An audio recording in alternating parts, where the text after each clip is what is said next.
Welcome back. I'm the professor, Dr. Chris McCusker, and this is another episode in the Quarantine Management Institute. This episode concerns virtual team meetings. Having a team meeting online presents some challenges.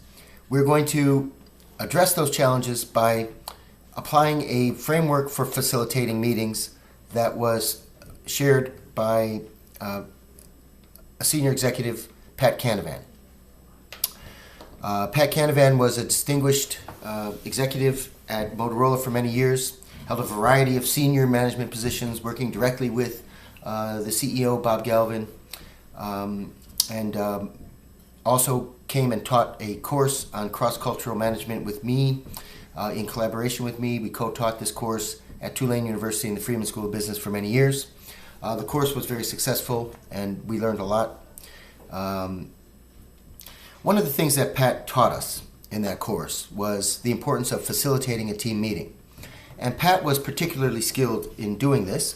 I once asked him to what extent he would attribute his success at Motorola, and he had considerable success in a variety of positions, to his ability to facilitate, and he said 100%. 100%. It's very important that we facilitate team meetings. And when we're in a virtual environment, facilitation, I think, presents some unique challenges. So let me share with you four aspects of facilitation that Pat Canavan focused on, and speak to them in the context of a virtual team.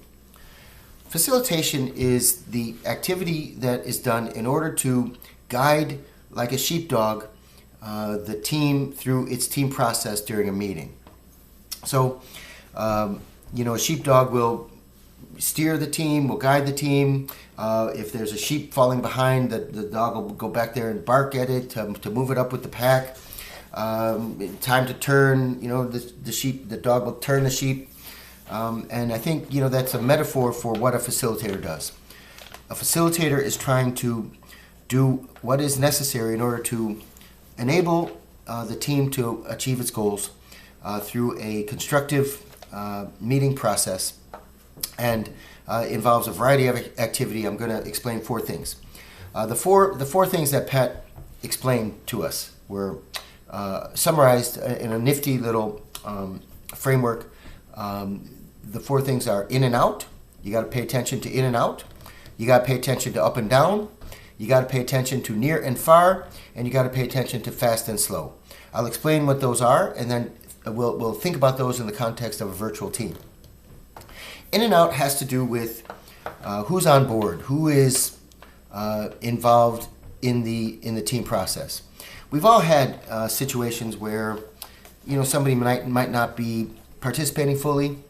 I can tell you from my own experience in faculty meetings, there's always somebody who is on their phone the whole time, not really there, and looks up when their name is called, and they're not really in and they're not really out. Ideally, you want people in the meeting who have something to say about the issue at hand based on their expertise or their role, and you want them fully engaged.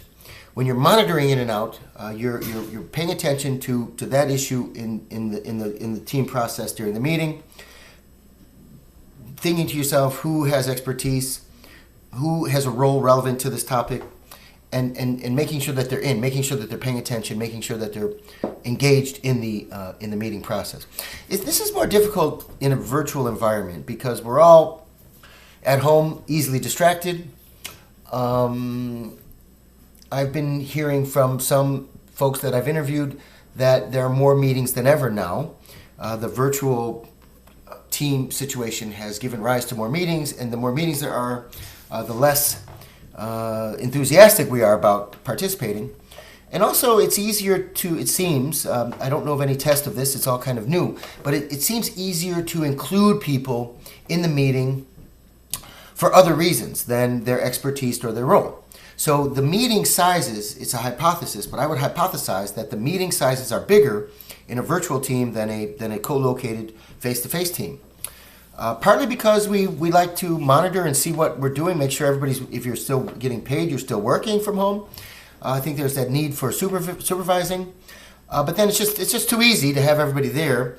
And there may be some people in the meeting who are not necessary in that meeting. So one of the things you monitor as a facilitator is what are the issues we're talking about? Do we have the right people in the meeting? And then during the meeting, are they engaged? And it may require stepping up as the facilitator to say, look, I just want to say something. I think everybody's here. Some of you seem to be elsewhere, and I know it's not easy to be at home. There's a lot of distractions at home, but let's all make sure we're in the meeting in the here and now. You might have to encourage people and remind them that we can still see you.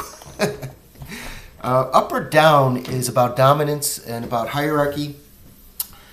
We've all been in meetings where there's someone who dominates the discussion. And what we want to see is that the person who's talking more is doing so on the basis of their role, on the basis of their expertise, not on the basis of their need to get attention or their need to domineer or their need to prove how smart they are or their need to hear themselves speak. Up or down refers to the power and influence dimension. When we think about who's powerful for this topic, it should be the ones who have expertise or they have a role relevant to that topic. It might require feedback. We talked about feedback in an earlier episode. Feedback in coaching, to make sure that the folks who are dominating the discussion are the right folks at the right time. And teams can improve over time. And after the meeting, maybe you have to have a one-on-one phone call or Skype or Zoom with Snodgrass, who seems to be dominating the meeting for the wrong reasons. We want people who are experts and have a role that's relevant to be the ones who are talking most for a particular issue. Near and far has to do with the intimacy dimension on a team process. We're all human beings. We miss gathering around the water cooler, if you will, the metaphor here, connecting with each other emotionally. And there is a need for a highly functioning team to have some level of professional intimacy. It really begins with self-disclosure. And some folks may not be comfortable with self-disclosure, sharing about how they're feeling or what they're going through. Other folks may be comfortable.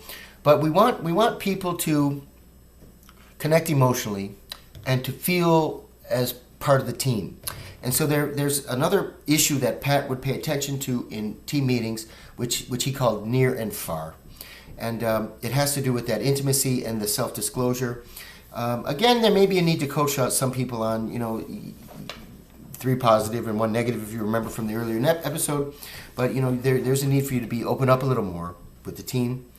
It's easier to open up when we're face-to-face. It's more difficult when we're virtual. And so, the team should think about ideas for establishing rapport and keeping a positive emotional connection with one another, even though we're not in the here and now, co-located in an office. There's so much feel that we get for people when we see them in the here and now, a lot of nonverbals, and we may be missing some of that. Lastly, the dimension is fast-slow. Fast-slow has to do with the group's ability to define problems, exchange information, coordinate on a common goal, and achieve results. A highly cohesive, highly effective team will do this fast. A team that is struggling will do this slow. So, one thing you can pay attention to is how much time is it taking us to define this problem and share information and address the issue. If it's taking a long time, it may be that the team is too slow, and there may be a need for intervention in order to help in some way the team exchange information or create structure in order to get the job done. We want to achieve results, sharing information, defining goals, and we want to achieve those results in a timely way. So, 4 issues that a facilitator of a virtual team should focus on: in or out, up or down, near or far, and fast or slow. Each of them are areas that a facilitator will pay attention to, and during the here and now of a meeting or offline after the meeting, give feedback and encouragement for the team to become more functional. The facilitator is also interested in the problem at hand. There are different ways facilitation can happen. My recommendation in a virtual team that is new would be to formally designate a role for someone to be the facilitator, someone who's going to pay attention to in and out, up and down, near and far, or fast and slow. It really probably should be somebody with human resource background who's included in virtually every team meeting, and their job is to pay attention to the effectiveness of the team and to take action which will facilitate the team process.